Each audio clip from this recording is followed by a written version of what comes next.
been very fulfilling, and I think there's been so many changes over the years, and I guess it's the ability to respond to all those different changes to best serve the clients and also our staff, also to serve our shareholders a lot better.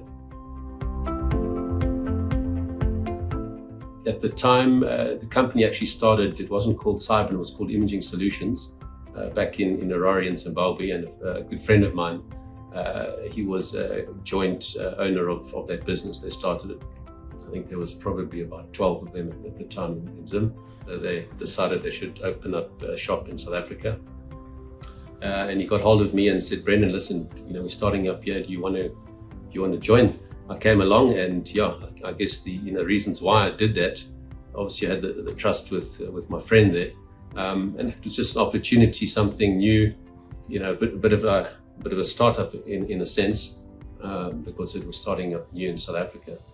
And yeah, just the opportunity to really grow and hone my skills. And also I actually started as a software developer and an implementer, and it was quite crazy because, as I said, there was, in the South African sense, I think I was the only developer, and then some developers, and then we got this big contract for this all-African Pan-African company, and we had to travel almost immediately to Kenya to actually start the implementation. So yeah, that was my role initially.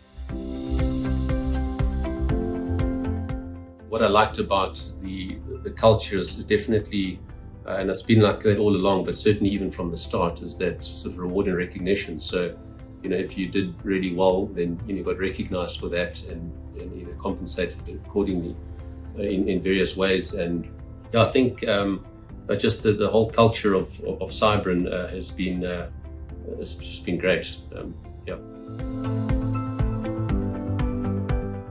It was basically document management system. That was really what they specialized in. And the reason why we sort of transitioned to go into, as we now known for our payment products, was that at the time, what they did is they then took the image of the check. So as part of the document management imaging workflow solution, I guess that was the innovation that came in, was that they then imaged a check and then processed on the image of a check as opposed to the physical paper. One of the important things that we achieved was winning the 3 clearinghouses in Africa. So that you can imagine the reputation that you get for basically a whole country choosing you as the service provider for switching check and EFT payments and direct debits in the country was enormous. So I think that was certainly pivotal, because we then basically used that as a springboard to actually get a lot more clients within those countries.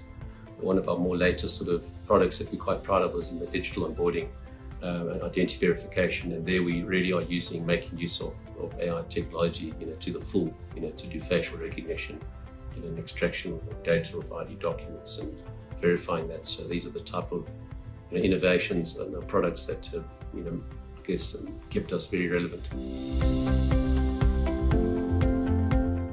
From a personal perspective, I think my growth within Sybrin, starting off as a bit of jack of all trades, and then specializing in different fields, different roles in the organization, from customer success to the CEO of rest of Africa and now group CEO from that perspective. And I think also, being a part of the culture at Sybrin, imparting, being contributed to that, and helping, develop skills in the company.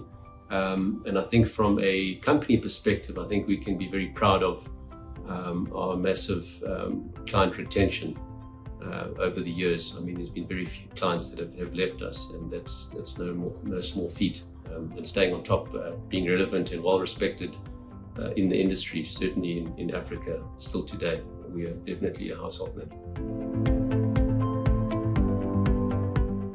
I think with our enviable client base, mainly due to the great service that we provide our clients, I think, and the fantastic products and platform that we've got, the future bodes very well for us. And along with that, as a data-driven organization, I think this is providing really good insights as to what products are going to, work, and also how we can improve our service delivery, by having a look at that data. So lastly, digital inclusion, I think, is something that is very key, and I think we really can, be at the forefront of assisting with that going forward. And obviously looking forward to our expansion into places in the Southeast Asia, like the Philippines.